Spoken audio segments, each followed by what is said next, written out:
말씀은 나도 너를 결코 정죄하지 않겠다라는 말씀이에요. 여러분 오늘 본문 말씀은 정말 유명해서 아마 다들 아실 거예요. 가늠한 여인이 잡혀서 예수님 앞에 끌고 온 장면입니다. 여러분 생각 한번 해보셨으면 좋겠는데요. 여러분은 대인관계를 하는 이유가 무엇일까요? 여러분 왜 사람들 넓은 인맥 또 발이 넓은 사람이 또 좋다고 하고 왜 사람들은 그렇게 인맥을 중요하게 생각할까요? 여러분은 왜 대인관계를 할까요? 그냥 혼자 살면 되지. 마틴 부버라는 유대인 철학자가 있어요. 유대인 계몽주의 철학자인데 그분이 뭐라 그랬냐면 대부분의 인간관계는 나와 그것의 관계다 이렇게 얘기를 했어요. 나와 그것의 관계.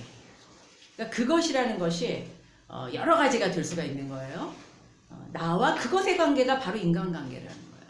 나의 목적을 위해, 나의 목표를 성취하기 위해서, 나의 욕망을 달성하기 위해서 하는 것이 바로 대인관계다. 이렇게 얘기를 했어요. 어떻게 생각하시나요? 그래서 사람을 이용하고 또 나의 목표를 위해서 사람을 이용하고 버리기도 한다는 거예요. 그것이 바로 대인관계다. 대부분의 대인관계다. 이렇게 얘기를 했었어요. 그런데 그분이 얘기한 것이 무엇이냐면 그렇지만 우리는 나와 그것의 인간관계에서 벗어나서 진정한 인간관계는 나와 너의 관계가 돼야 될 것이다. 이렇게 얘기를 하고 있어요. 대인관계가. 그러니까 순수하게 아무런 이해관계 득실 없이 나와 너의 존재로 나와 너와의 만남 그것이 진정한 인간관계다. 그렇지만 대부분의 사람들은 나와 그것의 관계로 인간관계를 하고 있다. 이렇게 얘기를 한 거예요. 그 부부관계 또 가장 이런 순수한 나와 너의 관계는 아마 부모와 자녀의 관계가 아닐까? 이런 생각도 들어요. 왜냐하면 나의 이해 득실 아니고 그냥 무조건 주기만 하잖아요. 그런데 오늘 가늠하다 잡힌 이 여인과 예수님의 관계가 바로 나와 너의 관계로 예수님께서 만나주셨다는 것입니다.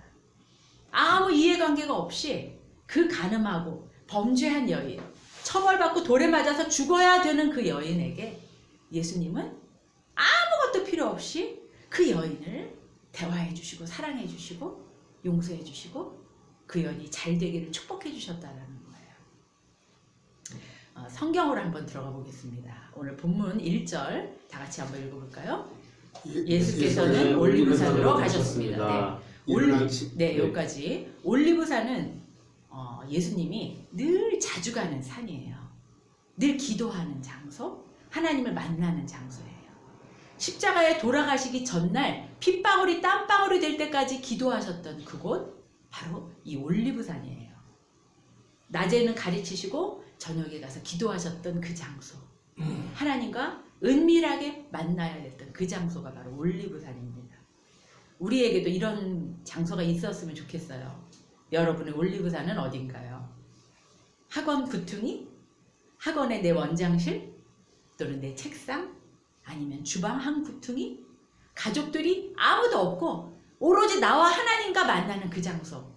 여러분 그 장소들을 예수님처럼 다 가지셨으면 좋겠다는 생각이 들었어요. 다 그런 장소 있으신가요? 있으시죠? 아멘. 자, 2절 한번 볼까요? 이른 아침에 시작. 이른 아침에 예수께서 다시 성전으로 가시자 많은 백성들이 예수께 나왔습니다. 예수께 앉아서 그들을 가르치실 때 이제 초막절이 지난주에 지났잖아요. 초막절은 물을 제사 드리는 제사라고 했죠. 그래서 정결하게 씻는 그런 제사, 그리고 광야에서 물을 줬던 그 하나님, 베푸셨던 그 하나님을 기억하고 축복을 해주신 것에 감사하며 앞으로도 또 해주실 것을 기대하는 것이 바로 초막절이었습니다. 그때 예수님께서는 내가 바로 그런 물이다. 내가 바로 너희에게 그 주는 물이고 그 물을 마실 때 너희들이 어떻다고요? 그 배에서 생수가 흘러날 것이다. 너희의 목마름이 해결될 것이다. 라고 얘기하셨어요. 그 전에는 또 뭐라고 그러셨어요? 나는 생명의 떡이다.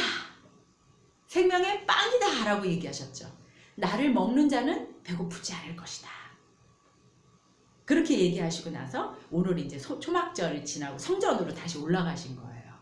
그래서 이스라엘 백성들은 예수님을 주목하고 있었습니다. 그런 직후에 오늘 가늠한 여인을 데리고 온 거예요. 유대인들이. 그래서 모세의 율법에 뭐라 그랬냐면은 신명기 22장 22절에 보면 어떤 남자가 유부녀와 동침한 것이 드러나거든 그 동침한 남자와 그 여자를 둘 다 죽여서 이스라엘 중에 악을 제거해라. 이렇게 하나님께서 명령하셨거든요. 철저하게 간음을 법으로 철저하게 범죄라고 얘기를 하고 계셔요. 근데 이 간음한 여자를 돌로 쳐야 되는 거예요. 이스라엘 율법에는. 근데 예수님한테 왜 굳이 예수님한테 데리고 왔을까요? 그냥 돌로 쳐서 간음한 여인을 돌로 쳐서 형벌을 가하면 될 것이지 예수님한테 끌고 온 거예요. 그 여자를. 어떻게 끌고 왔는지는 모르겠어요. 머리끄댕이를 잡아서 끌고 왔는지 질질 끌고 왔는지 개만도 못한 그런 존재로 끌고 온 거예요. 비참하게 끌고 왔습니다. 그들은 잔뜩 흥분해가지고 전부 손에 뭘 들고 있냐면 돌을 하나씩 들고 있었어요. 지금도 그 이슬람 종족들은 돌로 칩니다. 돌로 범죄. 얼마 전에 그 간음하다가 잡힌 그 남녀를 퇴장을 했잖아요. 공개적으로. 엉덩이를 채찍질을 했잖아요. 그래서 댓글들을 보니까 우리나라에도 그런 벌이 있다면 우리나라는 아마 맨날 퇴장을 해야 될 거다. 그런데 이 사람들이 지금 흥분해가지고 돌을 잔뜩 들고 예수님한테 데리고 왔어요. 덤벼들 기세예요. 삥 둘러서 있고 간음한 여인이 가운데 있습니다. 여자를 죽이려고 뭐 살기가 등등해요. 막 당장이라도 죽일 기세예요. 왜 끌고 왔을까요? 왜 끌고 왔을까요? 왜냐하면은 예수님을 시험하려고 끌고 온 거예요. 곤경에 빠뜨리려고 끌고 온 거예요. 왜냐하면은 만약에 여자를 돌로 치지 말라 그렇게 얘기한다면 유대 법의 위법이 되잖아요. 전통적으로 내려온 모세 율법을 어기라는 거거든요. 그럼 유대인들이 난리가 날 거예요. 너는 유대인이 아니냐. 우리는 몇천 년 동안 이 법을 지키고 살아왔는데 너 법을 어기라고 하는 거냐? 이렇게 얘기할 수 있을 거예요. 근데 만약에 여자를 돌로 쳐라! 예수님께서 이렇게 얘기하신다면 용서하고 사랑하고 하나님의 사랑을 가리켰던 자신의 말을 어기게 되는 거예요. 예수님이 이율배반적인 사람이 되게 되는 거죠.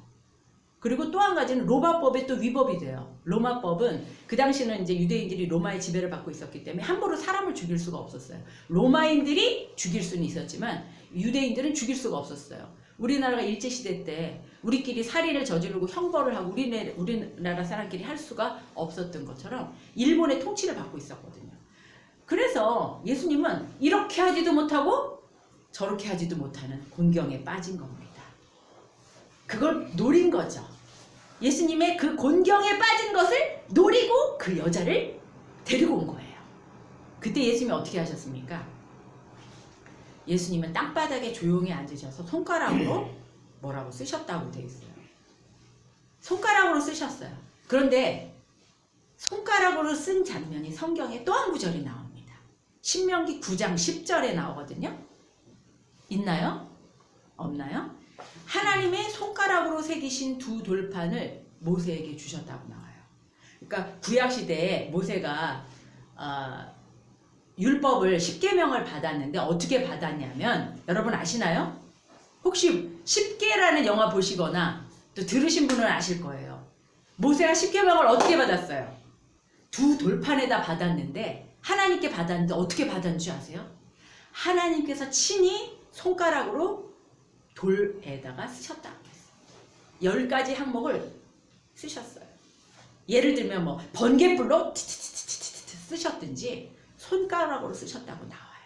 그런데 오늘 예수님께서 땅바닥에 앉으셔서 손가락으로 쓰고 계시는 거예요. 10계명을 율법을 쓰고 계시는 거예요. 그 율법에 뭐가 나오냐? 여기 보세요. 살인하지 말아라. 간음하지 말아라. 도적질하지 말아라. 내 이웃의 물건을 탐내지 말아라. 이런 것들이 다 10계명에 나오거든요. 예수님께서 다 쓰고 계신 거예요. 그런데도 그 사람들은 그 10계명을 예수님이 율법을 쓰는 거를 보고도 화가 나가지고 살기가 등등해요. 그러자 예수님이 일어나셨어요. 뭐라 그러셨냐면 너희 가운데 이런 10계명의 죄들이 없는 자가 있다면 이 여인에게 먼저 돌을 던져라 이렇게 얘기하신 거예요. 그들의 본심은 뭐였을까요? 유대인의 본심, 데리고 온 본심, 예수를 죽이려고 했었어요. 예수를 죽이려는 살인 의도가 있었어요. 가늠한 남자는 데려오지도 않았잖아요. 가늠을 했으면 두 사람을 데리고 와서 둘 다 처벌을 받아야 되는데 의도가 없었어요. 그냥 예수님을 죽이고 싶었던 거고 예수님을 곤경에 빠뜨리고 싶었던 거예요. 그 사람들의 의도는 뭐냐면 예수님을 사랑하고 예수님을 용서하려는 의도가 아니고 예수님을 잡아 죽이려는 의도였던 거예요. 그러면 그것이 살인이 아닙니까, 여러분? 그 마음이 찔린 거예요. 그 마음이 찔렸어요. 그러자 사람들이 웅성거렸어요. 그리고 나서 에이씨! 그러면서 돌을 집어 던지고 흩어져 버렸어요. 에이씨! 하면서 에이씨! 하면서 도망갔어요. 다들 도망갔어요. 왜? 살인하지 말라. 그 계명이 찔렸지 않을까? 그런 마음이 듭니다. 이제 누구만 남았을까요? 누구만 남았어요? 사람들이 다 가버리고 예수님과 불쌍한 이 가늠한 여인만 남았어요. 당시 그 여성들은, 우리 여기 여성도 앉아 계시지만 저도 여성이지만 여성은 인권이 없었어요. 수치감이 있을 거라는 생각도 없었어요. 왜냐? 생활 능력도 없었거든요. 남자가 벌어먹이지 않으면 여자는 혼자서 살아갈 수 있는 능력이 하나도 없었어요. 일부 다처제였거든요. 남성에게 다 예속되어 있었어요. 여자라는 존재. 여자는 죽어 마땅해. 죽어도 아무도 눈 깜짝하지 않아요. 그런 시대였어요. 제가 2012년에 인기시라는 나라로 러시아 연방에 선교를 간 적이 있거든요. 그래서 이제 선교팀이랑 같이 가서 버스를 탔는데 버스 안에서 만난 그 여성을 제가 아직도 잊을 수가 없어요. 어떤 여자였냐면 이제 그 버스라고 해봤자 그 인기시라는 나라의 봉고차, 우리나라의 큰 봉고차 같은 차예요. 그래서 이제 우리 배낭 메고 있는데 어떤 여자가 맨 뒤에 한 4-5살 남자애, 조그만 남자애를 하나 어부바를 하고 그리고 옆에 한 7-8살짜리 여자애를 앉히고 있는데 행색이 너무 초라해요. 까만 비닐봉지 있잖아요. 그걸 들고 있는데 그게 뭐 들었나 봤더니 신발, 자기가 신는 신발들이 뭐 여름 신발, 겨울 신발들이 그 비닐봉지 안에 들려있더라고요. 왜 이 여자는 그런 신발을 들고 나왔을까요? 아들과 딸을 데리고 보따리를 치고 쫓겨나온 거예요. 아무데도 갈 곳이 없어요. 저는 그걸 처음 봤어요. 와, 이게 정말 실제구나. 그냥 남자가 나가라면 나가야 돼요. 네가 난 애들 다 데리고 나가라면 나가야 돼요. 뭐 위자료? 어디서 살지? 아무것도 없어요. 그 버스를 타고 어딘가 내려서 거기서 국어를 하거나 애들을 데리고 노숙을 하거나 이렇게 살아야 되는 여성들이에요. 그리고 제가 또 2014년에 방글라데시에 간 적이 있는데 그 큰 집에 사람들이 많이 살았어요. 그래서 우리가 이제 거기 가서 음식도 좀 대접받고 그랬는데 한참 있다 보니까 이 사람들이 다 한 가족이란 걸 알게 된 거예요. 이 많은 사람들이 한 가족이에요. 근데 보니까 남자 어른은 없고 여자들만 있어요. 그리고 그 여자마다 자식들이 있어요. 그 첫째 부인, 둘째 부인, 셋째 부인, 넷째 부인. 그런데 보니까 가장 얼굴이 펴있고 발언이 많고 우리에게 뭔가 선물을 줄 수 있는 사람은 막내 부인이었어요. 근데 그 여자는 체구도 엄청 좋아요. 이렇게 얼굴 표정부터가 첫째 부인 얼굴하고 막내 부인 얼굴하고 표정이 달라요. 우리 언어가 안 통하잖아요. 하나도 말이 안 통하는데 딱 보면 보여요. 그게 그 첫째 부인은 얼굴이 이렇게 빼짝 말라갖고 우울해요. 그 부인하고 있는 아들과 딸도 우울해요. 야, 나는 깜짝 놀랐어요. 어쩜 그렇게 표정이 닮았을까? 첫째 부인의 자녀 얼굴하고 막내 부인의 자녀 얼굴하고, 막내 부인의 자녀는 기가 살아가지고 옷도 제일 좋은 거 입고 그렇게 달라요. 여자의 인권이 남자에게 달려있어요. 오늘 가늠한 여인은 기혼자였다고 성경 그 주석에 보면 나오거든요. 남편이 있는 여자였어요. 그런데 다른 남자와 유부남과 바람을 폈어요. 왜 그랬을까요? 그거는 죽음을 각오하고 자기의 상황을 바꾸려고 한 거 아닐까 싶어요. 그 여자들은 일회용 소모품이거든요. 그 가늠한 여인은요, 그냥 손가락질 받아 마땅한 삶이 보장되지 않은 여자예요. 처절하게 가난했을 거고요. 외면당했을 거예요. 그런 부정한 여인, 낙인이 찍혀서 죽어도 당연하고 아무도 그 사람을 위해서 눈물 흘려주지 않는 여인이에요. 아무도 누구 하나 그 여인이 죽었다고 해서 슬퍼하거나 민원을 제기하거나 청와대에 민원을 제기하지 않아요. 그런 여인. 그 비참하고 아무 쓸데없는 여인, 하찮은 여인, 그 시대 상황으로 봤을 때 아무도 눈물 흘리지 않은 그 여인과 예수님이 마주하고 있습니다. 여인이 어떤 마음이 들었을까요? 10절 우리 다 같이 한번 읽어볼까요? 시작. 예수께서 일어나 여인에게 물으셨습니다. 10절 잠시만요. 예수께서 일어나 여인에게 물으셨습니다. 여인아, 너는 어디 있느냐? 너를 정죄한 사람이 한 사람도 없느냐? 여인이 네, 여기까지. 여인아, 여인아. 이 여인아라는 말은 예수님이 자기 어머니한테 했던 말이에요. 존중하는 말이에요. 여인아. 그 인격도 없는, 그 벌레만도 못한 그 여인한테 예수님께서 여인아, 그들은 어디 있느냐? 너를 정죄한 사람이 한 사람도 없니? 물어보셨어요. 그냥 내 얘기만 한 것이 아니고 상대방의 말을 들으신 거예요. 예수님의 인간관계는 부모가 말한 것처럼 나와 너의 관계였습니다. 순수한 관심과 따뜻한 돌보심이었어요. 예수님이 원하는 것은 한 영혼이 살아나기를 원하셨고, 이 버림받은, 이 사회적으로 매장당한 이 여인이 새로운 삶을 살기를 원하셨던 거예요. 예수님은 이 여인이 새로 일어나서 이 세상을 살아가기를 원하셨어요. 행복하기를 원하셨어요. 그래서 인격적으로 대해주셨습니다. 그리고 뭐라고 말씀하셨냐면, 나도 너를 결코 정죄하지 않겠다 라고 얘기하고 계신 거예요. 다시는 죄를 범하지 말아라 얘기하고 계신 것입니다. 예수님은 다 알고 계셔요. 너 다시는 죄를 짓지 마 얘기해도 우리는 또 죄를 짓는 존재라는 것을 너무나 알고 계십니다. 예수님은 그래서 십자가에 못 박혀 돌아가셨죠. 우리의 과거의 죄, 그 다음에 우리가 미래에 질 모든 죄를 다 용서하신 거예요. 죽기까지 다 사랑해 주신 거예요. 여러분 요즘에 최근 지은 죄는 무엇입니까? 이 여인보다 더한 죄일 수도 있고 어떤 분은 죄가 하나도 없을 수도 있습니다. 근데 예수님은 우리에게 이렇게 말씀하고 계세요. 나도 너를 결코 정죄하지 않을 거야. 가서 다시는 죄를 범하지 말아라. 이렇게 얘기하고 계신 겁니다.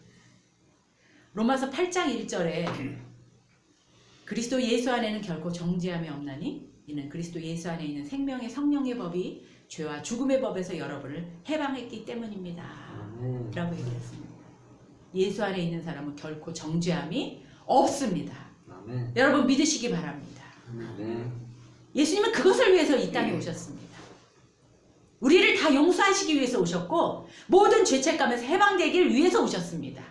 모든 지탄받는 그 죄, 어떤 사람은 요만한 죄, 어떤 사람은 이만한 그 모든 죄, 예수님은 그 모든 죄를 다 정결하게 씻으러 오셨습니다.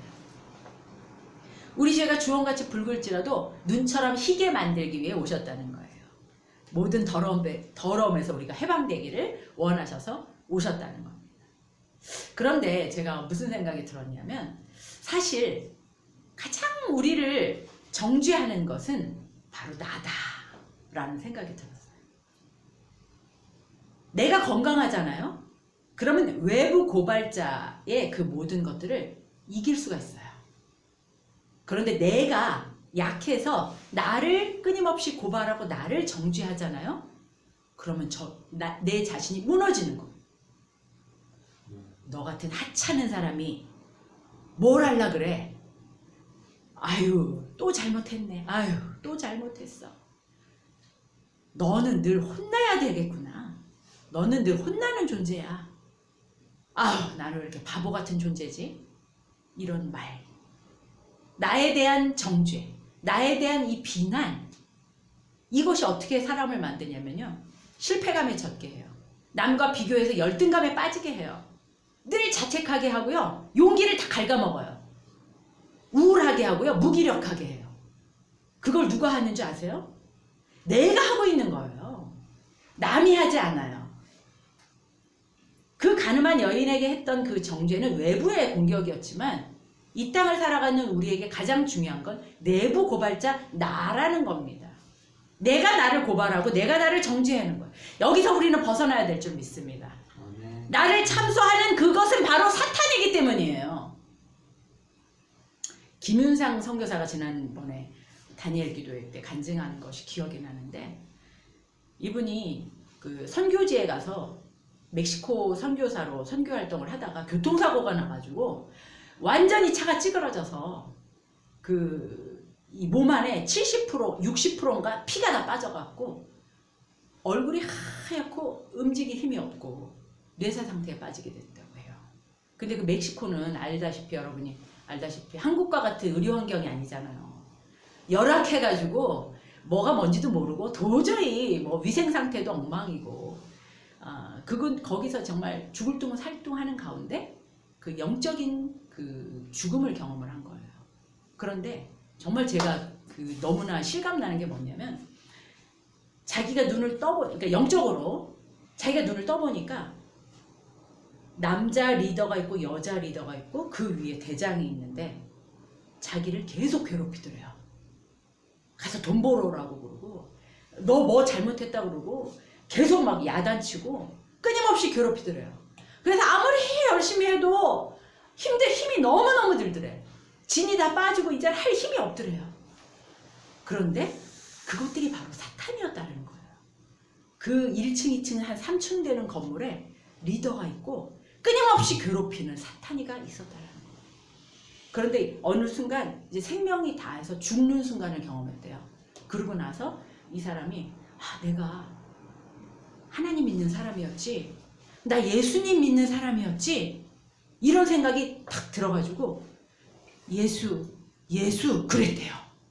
그랬더니 이 사탄이들이 갑자기 막 뭐가 분주해지고 막 뭐가 바빠지더라는 거예요. 예수, 그 말에 사탄이들이 막 움직이는 거를 경험했다라는 거예요. 그래서 거기를 빠져나와가지고 언덕을 넘어가는데 사탄이가 이제 저 뒤에서 막 쫓아올지도 모르는 그런 상황인데 저 언덕에서 예수님이 오시는 거를 봤고 예수님을 만났대요. 그래서 사탄이가 막 쫓아와가지고 사탄이 이 선교사를 사이에 두고 예수님과 사탄이가 양쪽에 있는 거예요. 그런 상황이 딱 되는 거예요. 그런데 사탄이가 얘는 내가 데리고 가야 된다. 우리가 접수해야 된다.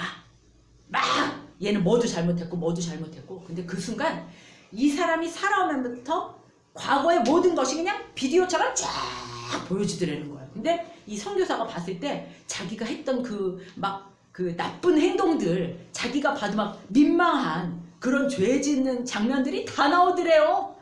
그래서 민망해갖고 벌벌 떨고 있는데 사탄이가 막 참소를 하는 거예요. 이거 보시라고. 근데 그때 놀랍게도 예수님이 아니다. 괜찮다. 그래서 끊임없이 변호를 하시더라는 거예요. 자기가 봐도 명백한 그 죄를 예수님이 끊임없이 얘기를 해가지고 예수님이 변호를 해가지고 예수님이 데리고 오시더라는 겁니다. 그걸 경험을 했다고 하대요. 저는 그거를 보면서 하나님께서 우리를 얼마나 사랑하시는지, 사탄이의 그 모든 참소를 다 변호하시는 분이 바로 누구라고요? 예수님이었다라는 겁니다. 왜냐? 이 사람이 영접했잖아요. 예수님을 믿고 있잖아요. 그거 한 가지밖에 이유가 없어요. 나를 고발하는 그 원인은 사실 우리의 깊은 상처입니다. 한국이라는 이 사회적인 환경이 늘 부정적인 감정을 일으켜요, 우리를. 그 목회 데이터 연구소에 의하면 당신의 삶에 의미를 주는 것이 무엇입니까? 라는 데이터를 이제 설문조사를 했대요. 그런데 세계적인 그 나라들에서 17개 나라 중에서 한국만 유일하게 당신의 삶에 의미를 주는 것이 돈이다. 이렇게 얘기를 했다고 그래요. 17개국 중에 미국, 영국, 프랑스, 하다못해 일본도 다 무엇이냐면 그 가족 간의 행복, 그런 것들이 만족을 준다. 이렇게 나왔대요. 그런데 한국만 유일하게 돈이 삶의 의미다. 그러니까 다 뭐 미국이나 영국, 유럽 쪽 나라들은 가족이 삶의 의미다. 응? 내 자식이 잘 되고 내 아내와 처자식과 행복하게 사는 이 삶, 따뜻하게 밥 한 끼 해먹는 이게 삶의 의미다. 이렇게 얘기를 했고, 대한민국만 17개국 중에 유일하게 삶의 의미가 돈이다 라고 얘기했다고 합니다. 참 놀랍지 않습니까? 근데 제가 이렇게 봤을 때도 우리 한국 사람들이 사는 삶 이렇게 보면 정말 물질이 우선이라는 생각을 많이들 해요. 한국은 하루에 36명이 자살을 합니다. 36명씩 매일매일 자살하는 사람이 36명. 와, 그 자살률은 지금 몇 년째 1위예요, 한국이. 몇 년째 1위예요. 이혼율 계속 증가하고 있어요. 우리나라는 그렇습니다. 사회학자들이 연구한 바에 의하면 사람들이 행복해지려면 일정 거리가 필요하대요. 이 평방미터 있잖아요. 가로 세로 1km 안에 사람이 몇 명이 있는지 그것이 인구 밀도인데 그 인구 밀도가 좀 적어야지 행복하대요. 그런데 놀랍게도 서울 인구 밀도가 세계 2위입니다. 지금 대한민국 전 국토에서 부산, 제주도까지 중에서 모든 인구 중에 서울에 있는 수도권에 있는 인구가 50%래요. 우리나라는 수도권에 다 몰려 있어요. 50%가 수도권에 몰려서 바글바글 살고 있어요. 모든 가치는 물질이고 여유 없이 다닥다닥 붙어서 서로 경쟁하고 비교하고 획일화하는 것을 추구하면서 살고 있는 거예요. 게다가 우리나라는 부모 세대가 또 전쟁을 겪었잖아요. 그런데다가 유교 문화 때문에 여자는 또 성차별을 엄청 당했잖아요. 그런 부모 밑에서 자란 우리들은 여러 가지 상처가 많은 거예요. 그런데 그 상처가 어떤 것들이냐면 폭력 가정, 알코올 중독 가정, 저주를 쏟아내는 말들, 그리고 막 사람을 통제해야지 직성이 풀리는 그런 성향들. 응? 왜냐하면 불안하니까. 되물림 되는 악습들, 영적 우상 숭배, 음란, 분열, 교만의 영. 그래서 우리는 늘 눈치 보고 타인의 평가에 굉장히 민감합니다. 만약 여러분이 타인의 평가에 내 존재감이 확 흔들리고 확 무너진다면 여기서 벗어나길 바랍니다. 아멘. 그것은 바로 사탄이가 주는 상처를 비집고 우리를 공격하는 사탄이의 참소이기 때문이에요. 우리는 결코 정죄함을 당하지 않는 하나님의 자녀들입니다. 아멘. 모든 상처는 이 시간 치유될지어다. 아멘. 모든 상처는 치유될지어다. 아멘. 회복될지어다. 아멘. 하나님의 정체성으로 회복되기를 간절히 축원합니다. 아멘. 하나님이 보시는 눈으로 나 자신을 보시길 바랍니다. 아멘. 가늠한 여인에게도 말씀하셨어요. 정죄하지 않겠다. 나는 결코 너를 정죄하지 않겠다 말씀하셨습니다. 그 하나님께서 오늘도 나를 참소하고 나를 자책하는 이 한국 사회에서 이 열등감 덩어리, 이 비교하는 이 사회에 자살해야지만 살 것 같은 이 사회에서 여러분을 지키시기 간절히 바랍니다. 아멘. 예수님은 절대 우리를 정죄하지 않습니다. 아멘. 여러분에게 여러분 주위에 인사해 주세요. 잘하고 계세요. 잘하고 계십니다. 잘하고 계세요. 잘하고 계세요. 잘하고 계십니다. 잘하고 계십니다. 결코 정죄하지 않기를 간절히 바랍니다. 왜 우리가 이렇게 생각해야 되냐면 진정한 심판자가 누구기 때문에 진정한 심판자는 예수님이기 때문이에요. 아멘. 사람이 보는 것 같고 판단하는 거 믿을 수 있나요, 여러분? 그 사람이 나를 얼마나 잘 알아서, 내가 나를 얼마나 잘 알아서. 사무엘상 16장 7절에 보면은 내가 보는 것은 사람과 같지 아니하니 사람은 외모를 보거니와 나 여호와는 뭘 본다고요? 중심을 보느니라. 아멘. 우리를 진정으로 심판할 자, 산자와 죽은 자를 심판하러 오실 예수 그리스도밖에 없음을 믿으시기 바랍니다. 아멘. 그분이 우리를 심판하실 때 우리를 정결하다고 하시거든요. 우리를 죄가 없다고 하시거든요. 믿습니까, 여러분? 아멘. 자유하시길 바랍니다. 우리는 죄가 없습니다. 그렇다고 우리가 의인은 아니에요. 또 오해하시면 안 되세요. 우리는 의롭다 하고 칭함을 받은 죄인이죠. 예수의 보혈로 샥 덮어진 죄인이죠. 우리가 항상 그걸 잊지 않아야 되겠습니다. 자, 오늘 중요한 말씀 요거 다 같이 한번 읽고 마치겠습니다. 로마서 8장 1, 2절 말씀. 그러므로 이제 그리스도 안에 있는 자에게는 결코 정죄함이 없나니 이는 그리스도 예수 안에 있는 생명의 성령의 법이 죄와 사망의 법에서 너를 해방하였습니다. 아멘. 로마서 8장 35절 말씀.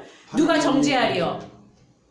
읽으세요. 시작. 누가 우리를 그리스도의 사랑에서 끊을 수 있겠습니까? 환난입니까? 곤고입니까? 핍박입니까? 굶주림입니까? 헐벗음입니까? 위협입니까? 또는 칼입니까? 나는 확신합니다. 죽음도 삶도 천사들도 권세자들도 현재일도 장래일도 능력도 높음도 깊음도 그 밖에 어떤 피조물도 우리를 우리 주 예수 그리스도 안에 있는 하나님의 사랑에서 끊을 수 없습니다. 아멘. 할렐루야. 아멘. 할렐루야. 아멘. 이것이 바로 오늘의 설교의 핵심입니다.